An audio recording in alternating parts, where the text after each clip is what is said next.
우리에게 주시는 하나님의 말씀은 구약성경 민수기 27장 12절에서 23절까지의 말씀입니다. 구약성경 243페이지 민수기 27장 12절에서 23절까지 제가 한 절 여러분 한 절 교독합니다. 여호와께서 모세에게 이르시되 너는 이 아바림 산에 올라가서 내가 이스라엘 자손에게 준 땅을 바라보라. 본 후에 내 영 아론이 돌아가 이는 신 광야에서 회중이 분쟁할 때에 너희가 내 명령을 거역하고 그 물가에서 내 거룩함을 그들의 목전에 나타내지 아니하였음이니라. 이 물은 신 광야 가데스의 무리바 물이니라. 모세가 여호와께 여짜와 이르되 여호와 모든 육체의 생명의 하나님이시여 원하건대 한 사람을 이 회중 위에 세워서 그로 그들 앞에 출입하며 그들을 인도하여 출입하게 하사 여호와의 회중이 먹자 없는 양같이 되지 않게 하옵소서. 여호와께서 모세에게 이르시되 눈의 아들 여호수아는 그 안에 영이 머무는 자니 너는 데려다가 그에게 안수하고 그를 제사장의 레아살과 온 회중 앞에 세우고 그들의 목전에서 그에게 위탁하여 내 존귀를 그에게 돌려 이스라엘 자손의 온 회중을 그에게 복종하게 하라. 그는 제사장 엘리야살 앞에 설 것이요 엘리야살은 그를 위하여 우림의 판결로서 여호와 앞에 물을 것이며 그와 온 이스라엘 자손 곧 온 회중은 엘리야살의 말을 따라 나가며 들어올 것이니라. 모세가 여호와께서 자기에게 명령하신 대로 하여 여호수아를 데려다가 제사장 엘르아살과 온 회중 앞에 세우고 그에게 안수하여 위탁하되 여호와께서 모세에게 명령하신 대로 하였더라. 아멘. 아멘. 사람들은 저마다 자기가 좋아하는 계절이 있습니다. 어떤 사람은 봄을 좋아합니다. 씨를 뿌리고 싹이 나고 꽃이 피는 봄을 좋아하는 사람들이 있습니다. 또한 어떤 사람들은 여름을 좋아합니다.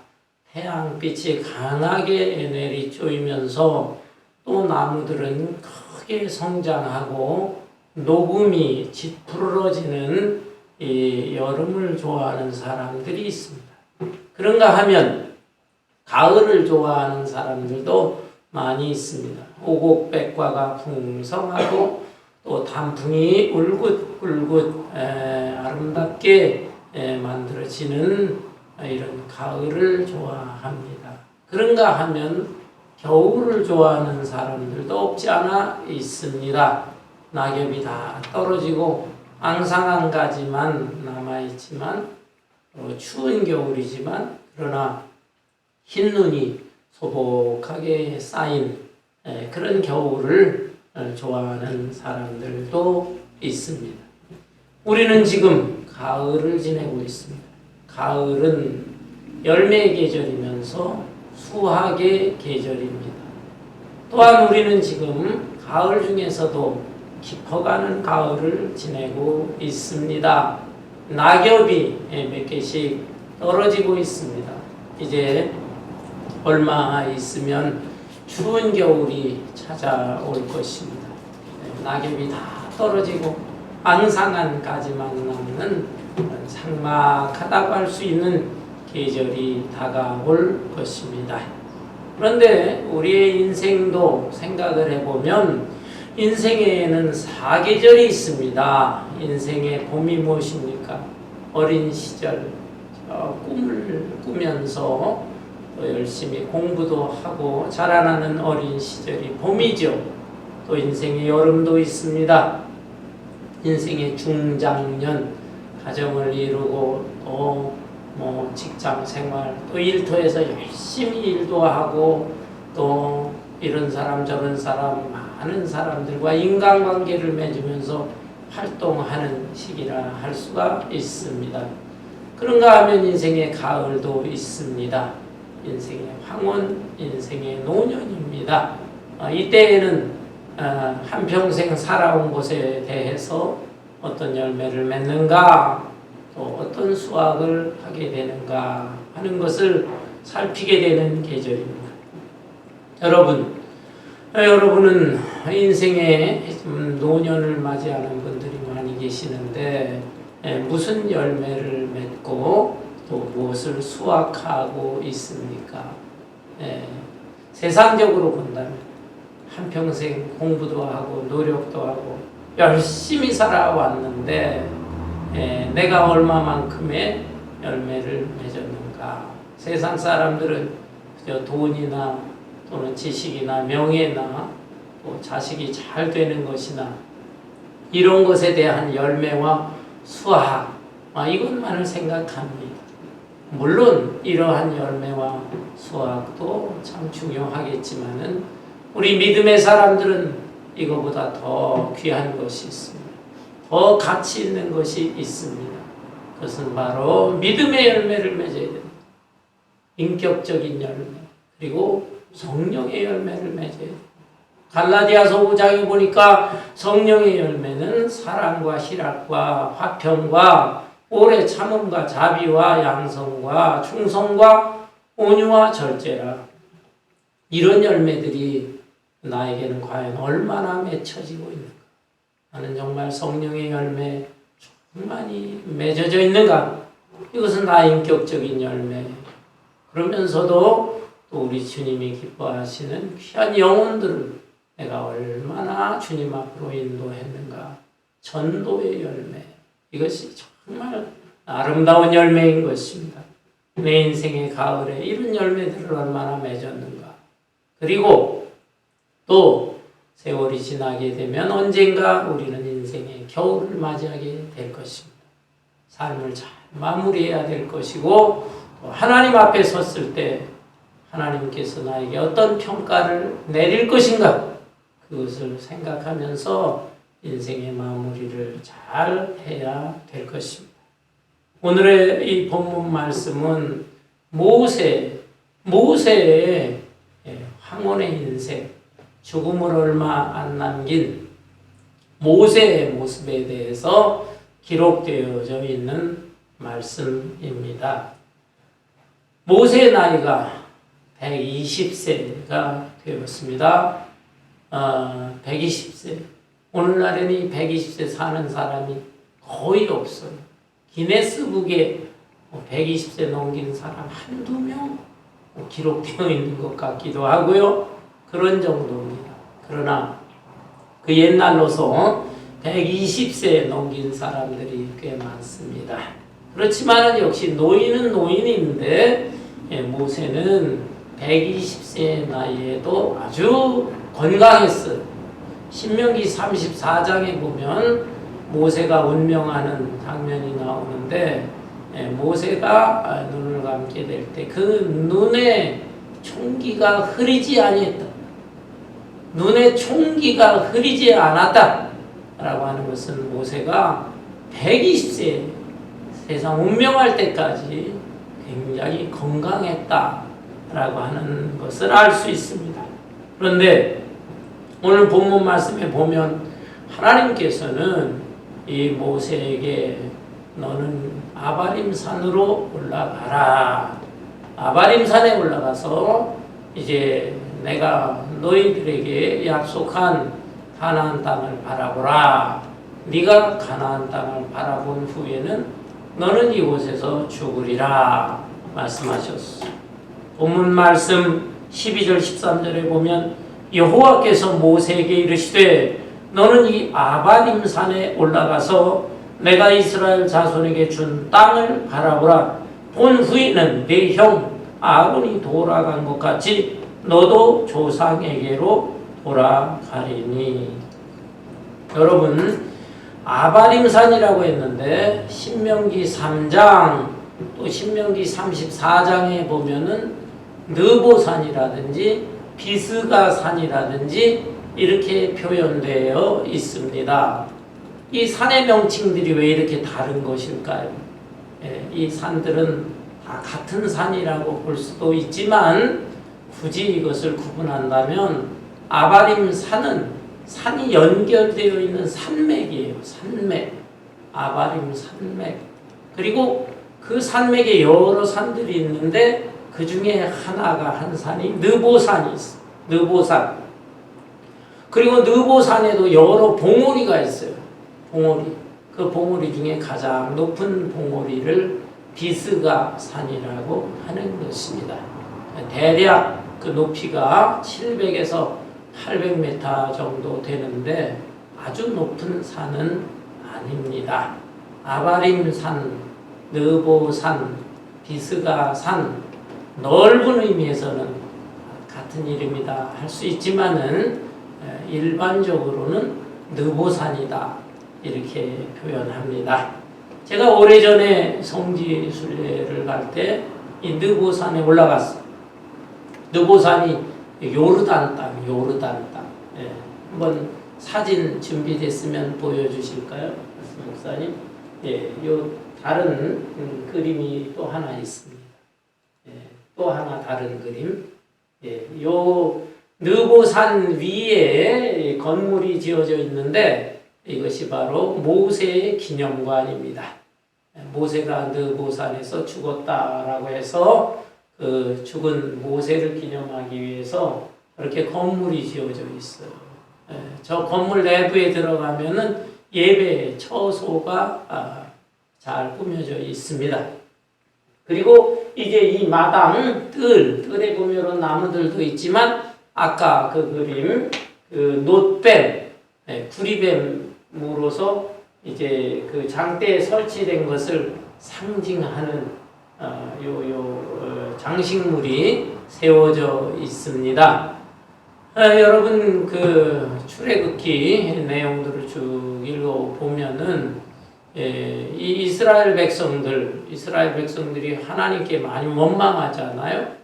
광야 생활을 하게 되는데 그때 이 이스라엘 백성들이 이제 하나님 앞에 진노를 받습니다.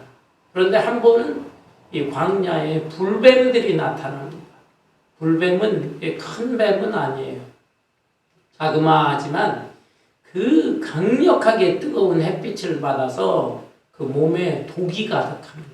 독이 가득해요. 그리고 그거한테 한번 물리면은 금방 몸에 시뻘겋게 이렇게 몸이 부풀어나면서 수시간 안에 목숨을 잃게 된다고 합니다. 그래서 그 뱀 이름이 불뱀이에요. 그 불뱀들이 나타나서 이스라엘 백성들 다 물어버리니까 이제 쓰러져가지고 신음합니다. 얼마 있으면 죽게 되어 있어요.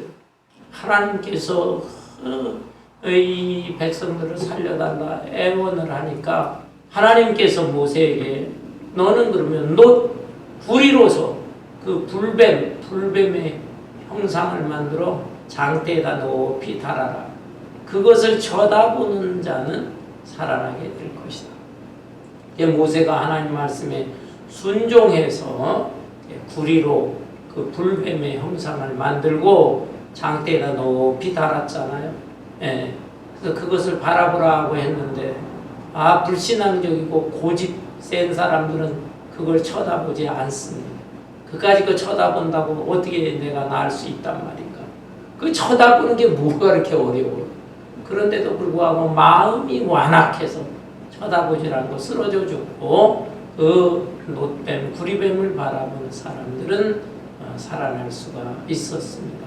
바로 그 사건, 그것을 기념하기 위해서 모세의 기념관 앞에 이렇게 장식을 해 놓았습니다. 그리고 또 한 장 그림을 보실까요? 하나님께서는 바로 이 느보산에 모세 올라가게 하셔서 그 앞 전경을 이렇게 쭉 바라보게 했는데 이 광야 너머 또 요단강 너머에 보면 저 끝에 가나안 땅, 이스라엘 땅이 보이는 것입니다. 지금도 날씨가 아주 깨끗하고 청명할 때 그때는 그런 대로 그 이스라엘 땅까지 볼 수가 있습니다. 거리가 좀 멀고 또 날이 흐리기 때문에 이 사진으로는 잘 보이지를 않습니다. 어떻든 하나님께서는 이제 이 모세에게 이런 명령을 내려서 모세가 이 아바림 산맥의 느보산, 비스가 산 봉우리 그 꼭대기에 올라간 것입니다. 올라가서 쭉 앞을 바라보게 되는 것이죠. 그런데 하나님께서 네가 이것을 본 후에 이제 너는 죽을 것이다. 이 느보산에 묻히게 될 것이다. 말씀하신 것입니다. 모세가 이 말씀을 들었을 때 얼마나 충격적이겠어요. 얼마나 어떤 면에 억울하겠어요.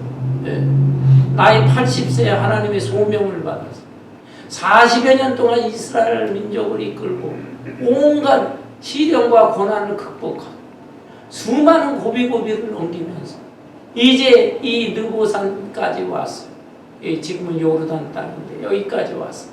이제 조금만 더 가면, 조금만 더가 요단강만 넘으면 가나안 땅이거든요.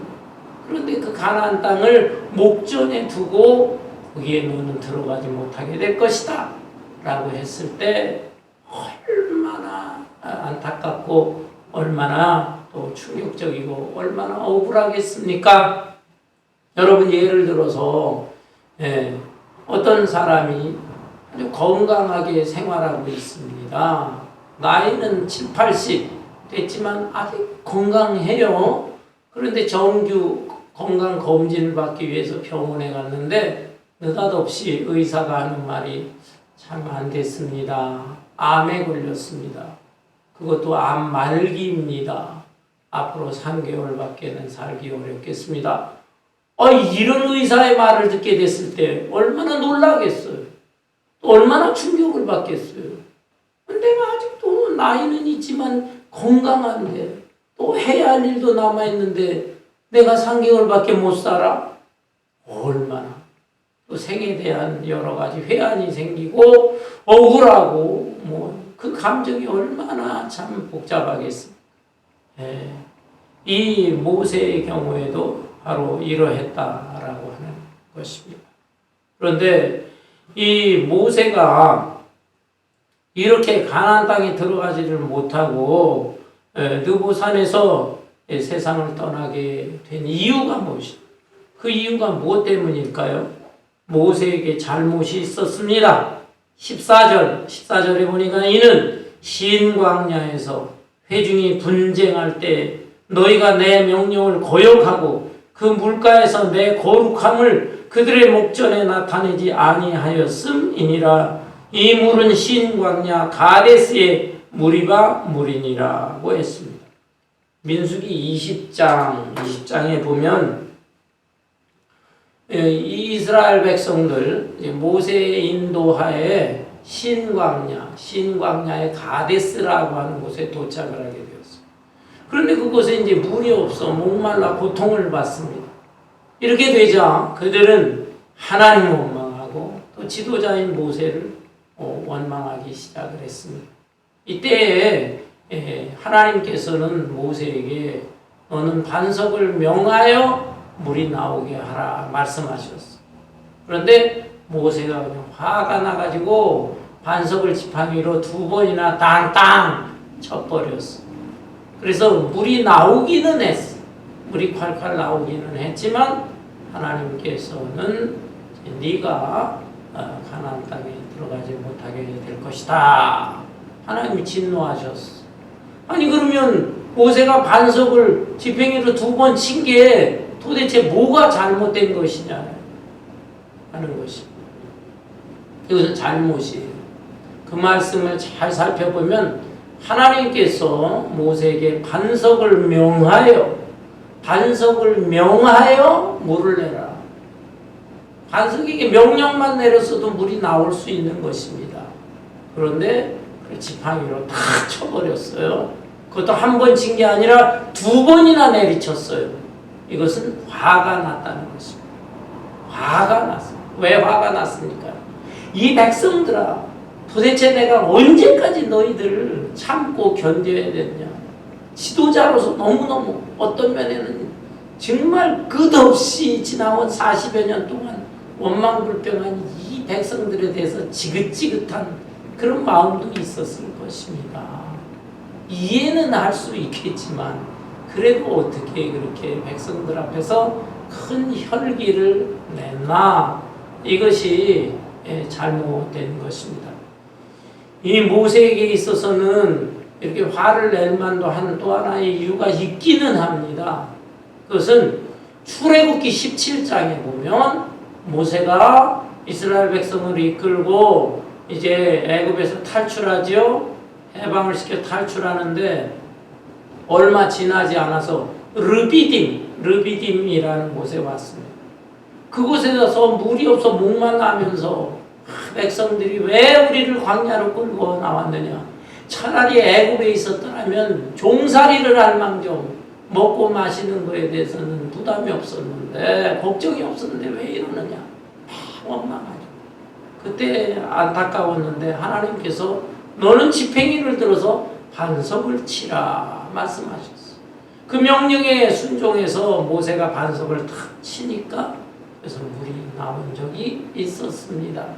그런데 이 사람들은 애국에서 나온 1세대 사람들이 1세대, 그 1세대 사람들이 그렇게 원망불평하고 했는데 그들이 대부분 다 광야에서 죽었습니다.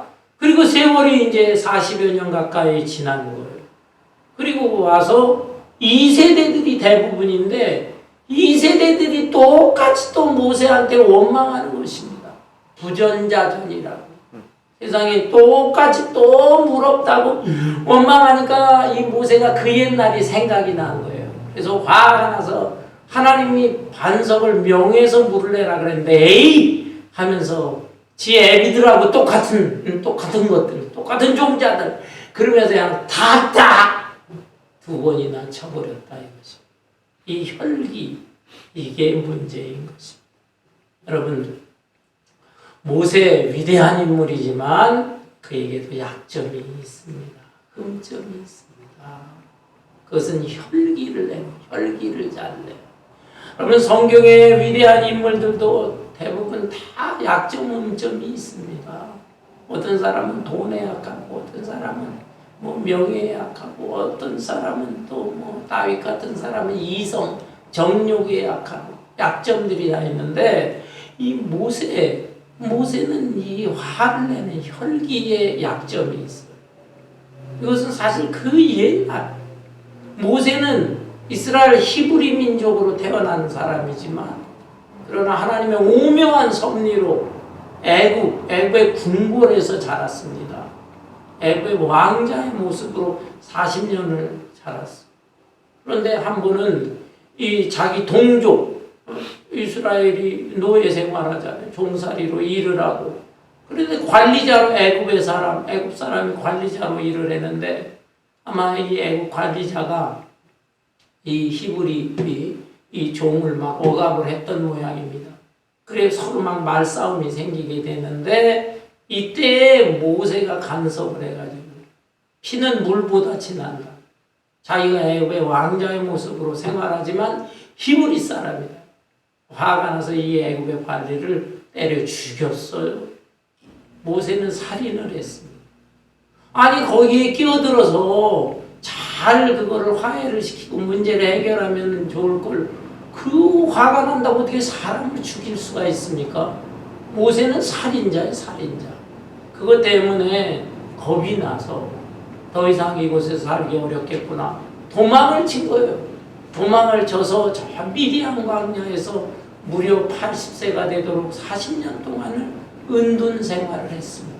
그러다가 80세 때 하나님의 또 다른 소명을 받아서 이제 이스라엘 민족의 지도자가 된 이 백성들을 해방을 시켜서 광야 생활하게 되는데 시내산에 도착을 했어요. 그 시내산에 하나님의 명령으로 모세가 올라가서 40일 동안 금식을 합니다. 금식을 하면서 그 정말 귀하고 귀한 보배, 십계명이 새겨져 있는 돌판 2개, 그걸 40일 금식을 하고 받아가지고 내려오게 되었어요. 그런데 이 40일 동안 모세가 없는 동안에 이 이스라엘 백성들이 아론을 지도자로 삼고 그 다음에 금송아지를 만들어 놓고 우리 애국으로 돌아가자. 이곳에 와서 먹을 것도 제대로 없고 농사도 지을 수 없고 이 고생하는 광야 생활을 해야 한단 말이냐. 애국으로 돌아가자. 막 아우성을 쳤어. 그 모습을 보자 모세가 또 화가 나가지고요. 십계명 새겨진 그 돌판을 내 던져버렸어. 그 십계명의 원판들이 다 부서지게 된 것이죠. 모세가 이 화가 나는 거 이해는 하지만 그렇다고 어떻게 저렇게 돌판을 던질 수가 있단 말인가. 아니 40일 동안 금식 기도까지 하고 은혜 받았다는 거 다 그냥 허당이 돼버리는 거 아니에요. 예? 이 화를 참지를 못해. 이 혈기. 그리고 이제 세월이 또 지나서 오랜 세월 40여 년이나 지났는데 모세가 많이 성숙하게 되었어요. 예? 중간에 모세의 온유한 것이 이 지면에 있는 어떤 사람보다도 우수하다. 하나님 칭찬도 해주신 적이 있기는 하지만 사람이 완전히 변화된다는 게 이렇게 어려운 것입니다. 이게 인생 황혼, 이 말년에 또다시 이런 실수를 범하게 된 것이죠. 반석을 2번이나 쳤다. 사랑하는 성도 여러분, 여러분에게는 무슨 약점이 있습니까? 자기 자신을 한번 잘 살펴보시기를 바랍니다. 나는 어떤 약점이 있는가? 어떤 분들은 돈, 물질에 굉장히 약점 있는 분들이 있어요. 목사님들 중에서도 그냥 물질. 어떤 사람은 병에, 어떤 사람은 뭐 지식, 학위, 그냥 나이가 70, 80이 됐는데 학위를 더 따보겠다고 하는 분들이 있어요. 어떤 분들은 또 이성적인 문제, 이 유혹을 물리치지 못하고, 어떤 사람은 이 화를 잘 내는 이런 약점, 이것을 잘 다스려야 되겠어요. 내 힘으로 어려울 때 하나님께 기도하면서 하나님 내 마음을 다스려 주시기를 원합니다. 인생의 황혼, 노년에 이것을 반성을 하고 이 약점을 잘 다스려 주옵소서.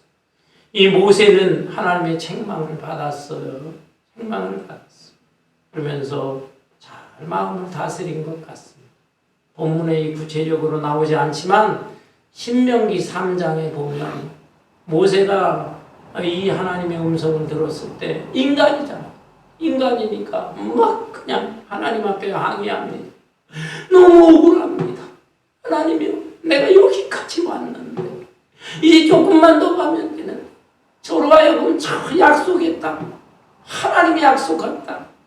우리의 조상 아브라함이 살고 이삭이 살고 야곱이 살았던 그 땅, 젖과 꿀이 흐르는 땅, 그 땅에 내가 들어가게 하옵소서. 그 아름다운 땅을 보고 그 주변에 레바논의 그 땅도 볼 수 있게 하여 주세요. 몸부림치면서 막 애원을 합니다. 그때 하나님께서 그만해라, 그만해. 그냥 됐다, 그만해라 하시는 말씀이 나옵니다. 그 말씀을 듣고 모세는 이제 더 이상 자기를 더 오래 살게 해달라고, 가나안 땅에 들어가게 해달라고 더 이상 애원하지 않았습니다. 여러분, 우리는 여기에서 교훈을 얻어야 됩니다. 우리도 어떤 문제를 가지고 간절히 기도할 때가 있어요. 이 문제를 해결해 주세요. 이 질병을 고쳐주세요. 이 답답한 문제 하나님 꼭 해결해 주시기를 바랍니다. 몸부림치고 40일 금식 기도를 하고. 그렇지만 그렇게 애원하고 부르짖는다고 해서 하나님이 무조건 다 들어주시는 거 아닙니다. 하나님의 뜻이 있고 하나님의 주권이 있는 거예요. 그래서 어느 경우에 기도를 하는데 혹시 내 마음속에 세미한 음성으로 와, 내가 지금 이렇게 부르짖는 것이 하나님 원하시는 게 아니구나 라는 음성이 들릴 때가 있어요. 야고보서에 보면 너희가 정욕을 위해서 구하는 것은 하나님이 들어주시지 않는다. 이건 내가 순전히 내 욕심을 위해서야, 하나님의 영광을 위해서 기도하는 게 아니구나. 그래서 하나님이 그만해라 하는 음성이 마음속에 들릴 때가 있어요. 그럴 때는 너무 욕심 부리면서 그거 해결해 달라고 부르짖을 것만은 아니다라는 것입니다. 여기 연세 드신 분들이 많은데 좀 오해를 하지 말고 들어주시길 바랍니다. 연세가 들면서 여기저기 몸이 아파요. 또 어떤 때는 중병에 걸릴 때가 있습니다.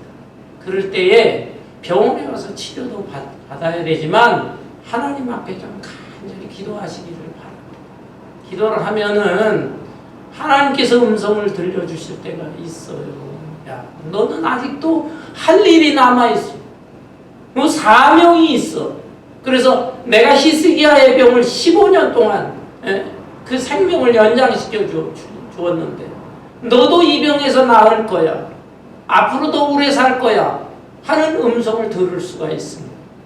그런데 어떤 경우에는 간절히 기도해도 하나님의 음성이 없어.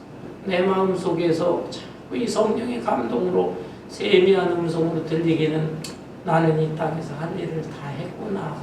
이제는 때가 되었구나. 우리의 조상들, 그 많은 사람들, 그 영혼, 믿음이 좋은 사람들 다 이 세상에서 왔다 갔는데 나도 이제 때가 되었구나 하는 음성이 들릴 때가 있어요. 그럴 때에는 더 이상 하나님 같이 더 살고 싶습니다. 내 생명을 연장시켜 주세요.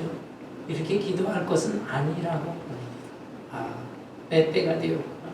이게 하나님의 뜻이구나 라고 하는 확신이 들게 되면 그때부터는 더 이상 살게 해달라, 생명 연장시켜 해달라, 그거보다는 하나님이 데려가시는 날까지 하나님의 은혜가 준비하기를 원합니다.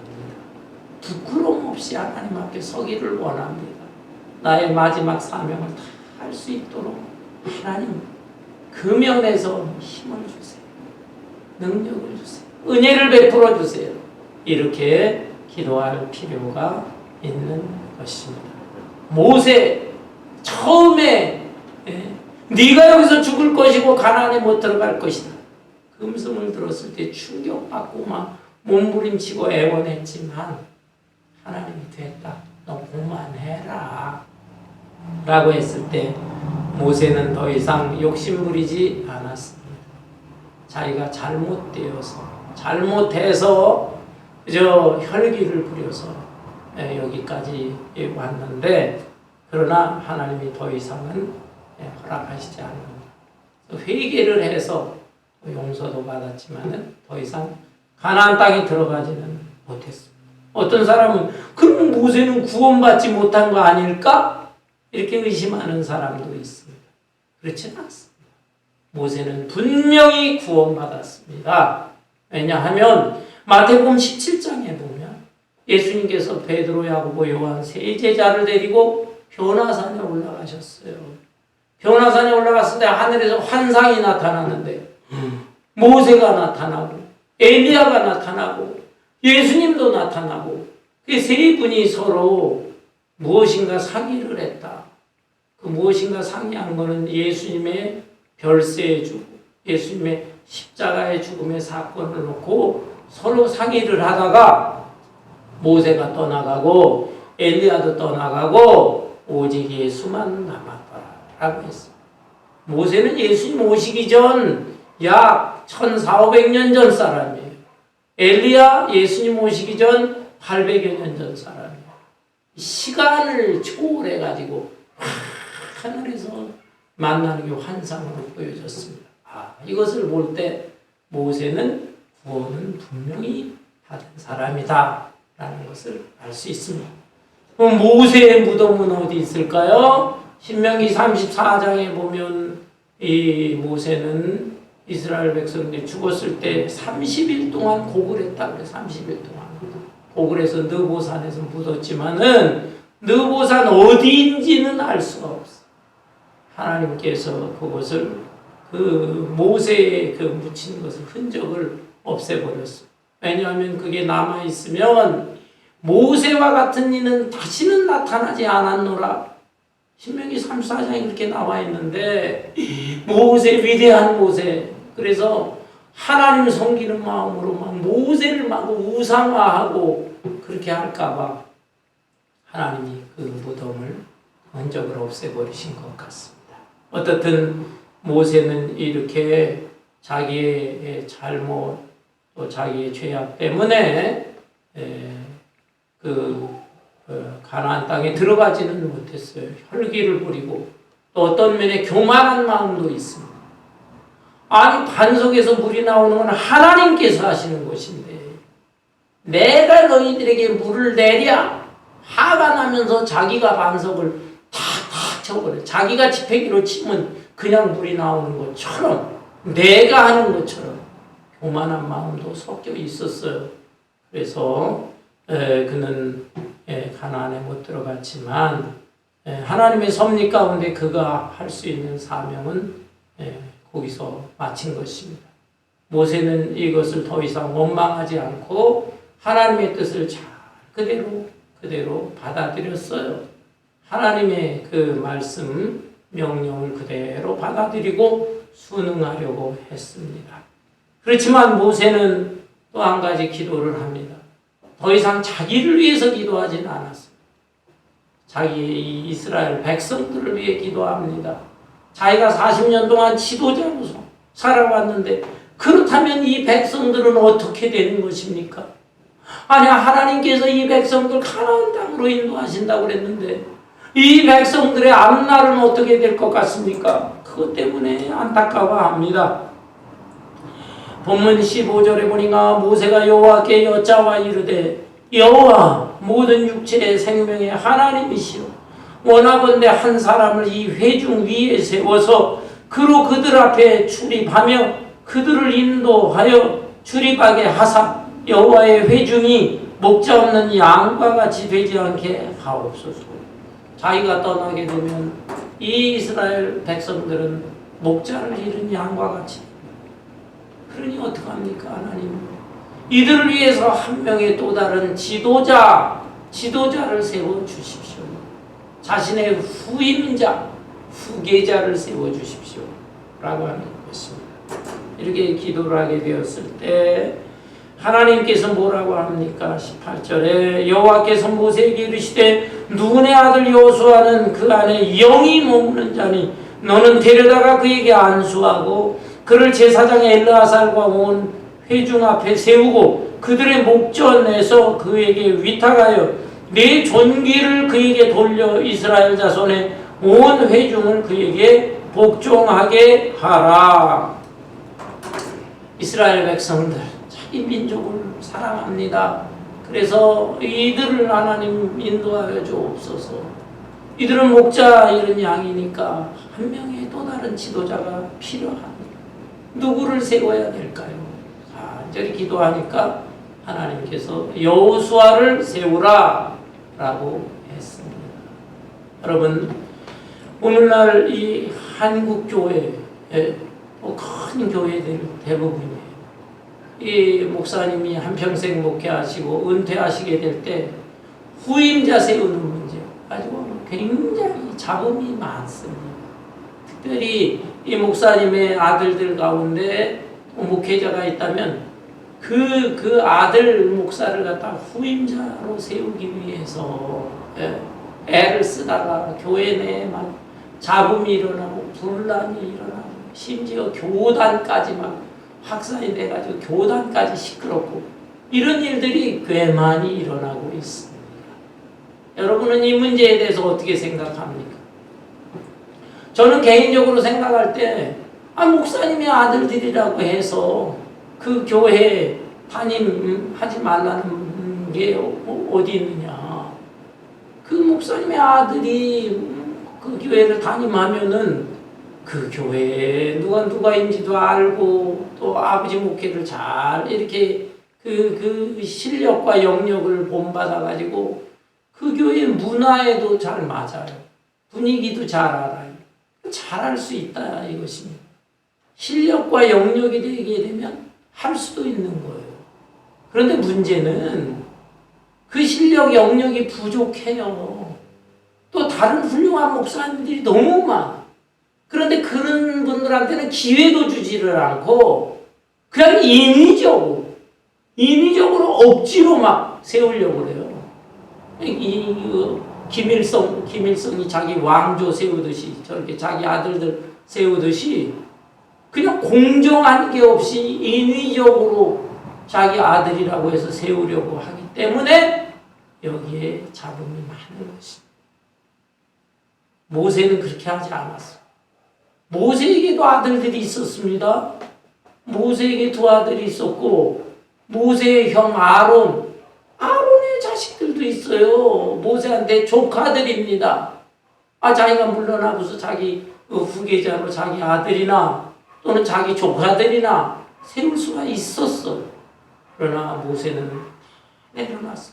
마음을 비웠어. 그리고 오직 하나님의 명령, 하나님의 말씀에만 순종을 하려고 했다. 여호수아를 세워. 여호수아가 누굽니까? 정말 모세와 한평생 동고동락했던 사람이에요. 여호수아는 일세. 애굽에서부터 같이 나온 사람이고 또 모세가 너무너무 아낀 사람이었습니다. 네. 저 가나안 땅 정탐을 하고 오너라 12명을 보낼 때 거기 여호수아도 껴 있었어요. 갔다 정탐 40일 동안 가나안 땅 정탐하고 돌아와서 보고를 할 때 10명의 정탐꾼들은 우리가 그곳에 가보니 그들은 키가 크고 성곽은 두텁고 뭐 무기도 많고 어쩌고 저쩌고 그들에 비해서 우리는 메뚜기 아이고 주눅이 들어서 메뚜기 컴플렉스에 빠져있어요. 그런데 여호수아와 갈렙 이 두 사람은 저들이 하는 말은 표면적으로 볼 때는 맞습니다. 그렇지만 그 땅은 하나님께서 우리에게 주시겠다고 약속한 땅입니다. 우리는 그 약속 언약의 말씀을 믿고 나가면 오히려 그들은 우리의 밥일 뿐입니다. 담대하게 보고를 했던 사람. 그게 여호수아예요. 그런 믿음의 사람이에요. 뿐만 아니라 여호수아는 또 이스라엘 백성들을 행진할 때 이방족 아말렉 족속이 가로막았어. 방해를 하는. 그때 이 아말렉 족속과 맞서 싸웁니다. 모세는 산에 올라가서 두 손을 들고 하나님께 기도합니다. 모세가 이 기운이 떨어져서 팔이 내려오게 될 때 옆에 보좌하는 아론과 훌이 양쪽에서 모세의 팔이 떨어지지 않게 이렇게 부축을 했잖아요. 근데 그 기도하는 힘에 힘입어서 실질적으로 나가서 싸운 장군이 여호수아가 여호수아는 아말렉과 싸워서 승리를 했던 것입니다. 이런 사람이 여호수아예요. 오랜 세월 모세와 함께 하나님께 충성을 했던 사람이고 뿐만 아니라 본문에 보면 영으로 충만했다. 영이 머무는 사람. 하나님의 영, 성령이 충만한 사람이었고 그리고 리더십, 지도자의 영, 스피릿 오브 리더십이라고 그랬어요. 영어로. 리더십, 지도자의 영을 갖춘 사람이었다. 그러니 세우라 명한 것입니다. 알겠습니다. 그 명령에 순종하지만 절차를 밟습니다. 본문 말씀 여기 21절에 보면 그는 제사장 엘르아살 앞에 설 것이요 엘르아살은 그를 위하여 우림의 판결로서 여호와 앞에 물을 것이며 그와 온 이스라엘 자손 곧 온 회중은 엘르아살의 말을 따라 나가며 들어올 것이니라. 엘르아살 아론의 아들인데 대제사장. 제사장 이 옷을 에봇이라고 하는데 이 제사장 옷에는 주머니가 달려 가슴에 주머니 흉배가 달려있어요. 그리고 그 주머니 속에 우림과 둠밈이라고 하는 제비가 들어있습니다. 우림과 둠밈 이게 어떻게 생겼느냐 정확하게는 알 수가 없어요. 학자들에 의하면 이게 두 개의 돌일 것이다. 아니면 두 개의 막대기일 것이다. 아니면 두 개의 쇠붙일 것이다. 의견이 좀 달라요. 정확하게는 알 수가 없어요. 근데 일반적으로는 두 개의 돌이 아니었을까. 그리고 그 돌의 모양을 보면 앞면은 하얀색의 돌이고 뒷면은 까만색의 돌이다. 그래서 이 돌 두 개가 있는데 우림이라는 것은 빛이라는 뜻이에요. 그 다음에 또 하나는 둠밈은 완전함이라는 뜻이에요. 빛과 완전함, 우림과 둠밈. 하나님께서 요 두 도를 가지고 제비를 하는데 개입을 하신다. 개입을 하신다. 빛이 되시고 완전하신 하나님이 개입을 하신다. 그래서 나라의 어떤 중요한 문제가 있을 때 이 대제사장은 이 주머니, 제사장 옷에 있는 주머니에 있는 돌을 갖다 탁 펼쳐 보인다. 펼쳐서 탁 떨어뜨릴 때 까만 면만 나오면 블랙, 이건 아니다. 하나님의 뜻이다. 하나는 하얗고 하나는 까마면 이것은 보류가 되는 거야. 보류. 하나님의 뜻이 아직 명확하지 않아. 근데 하얀 것만 두 개 딱 나오면 하나님께서 찬성하신다. 응답하신다. 이렇게 아마 받아들였을 것이다. 성경학자들의 깊은 연구에 의하면 이렇습니다. 그런데 이 여호수아를 세우라. 모세가 하나님의 음성을 듣고 그리고 백성들을 모아놓고 대제사장 앞에서 절차를 받는데 대제사장 엘르아살이 탁 우림과 둠밈 이거를 내보이니까 찬성 하나님의 뜻이 그대로 임했어. 그래서 여호수아를 후계자로 세우게 된 것입니다. 22절 모세가 여호와께서 자기에게 명령하신 대로 하여 여호수아를 데려다가 제사장 엘르아살과 온 회중 앞에 세우고 그에게 안수하여 위타가 돼 여호와께서 모세에게 명하신 대로 하였더라. 모세는 이제 죽음을 앞두고 자기의 해야 할 역할, 사명을 잘 마무리를 한 것입니다. 사랑하는 성도 여러분, 우리는 우리의 인생을 어떻게 마무리를 해야 되겠습니까? 지금 우리는 가을을 지내고 있습니다. 11월 중순이에요. 금년 한 해 어느새 이렇게 빨리 지나고 한 달 반밖에 남지를 않았는데 잘 마무리를 해야 되겠습니다. 또 우리의 생애도 열심히 믿음으로 살다가 이제 노년 인생에 접어든 분들이 있고 또 누구나 다 우리 인생의 황혼 맞이하게 될 것입니다. 어떻게 우리의 생을 마무리해야 될 것입니까? 과일나무를 보세요. 과일나무 열매가 처음 맺을 때 풋과일이 풋과일. 그게 아주 귀엽고 예뻐요. 그렇지만 이 풋과일이 점점 익어가지고 이 열매가 다 떨어질 무렵이 되면 그때의 모양과 색깔 너무 탐스럽죠. 그리고 그 열매를 먹어보면 당도가 많아. 맛도 너무 기가 막힌 것입니다. 나무에서 떨어지기 직전의 과일, 그것이 아름다운 것입니다. 그리고 태양도 보면 이 태양이 아침에 동력 하늘에서 떠오를 때 그 모습이 아름답고 또 중천에 떠 있을 때 그것도 대단하지만 서산으로 넘어가기 직전, 서산으로 탁 넘어가기 직전에 그 모습, 하늘을 붉게 물들이는 그 은은한 모습, 그것은 너무나 아름답고 그리고 또 거룩하기까지 하게 보이는 것입니다. 우리의 이 금년 한 해의 마무리를 어떻게 할 것인가, 그리고 또 인생의 황혼 노년에 접어들 때 우리의 마무리를 어떻게 할 것인가, 모세처럼 내 잘못된 것을 돌이키면서 회개하는 기회가 되어야 할 것이고, 또한 내 자신을 위해서도 기도하지만 다른 사람을 위해서 또 이 사회를 위해, 나라와 민족을 위해서도 기도해야 될 것이고, 이 복음의 역사, 하나님의 나라가 내 당대에서 끝나지 않고 내 자손과 내 인생의 후배들에 이르기까지 하나님 나라가 완성될 때까지 계속 이어질 수 있게 하여 주옵소서. 이것이 우리의 기도의 제목이 되어야 할 것입니다. 다 같이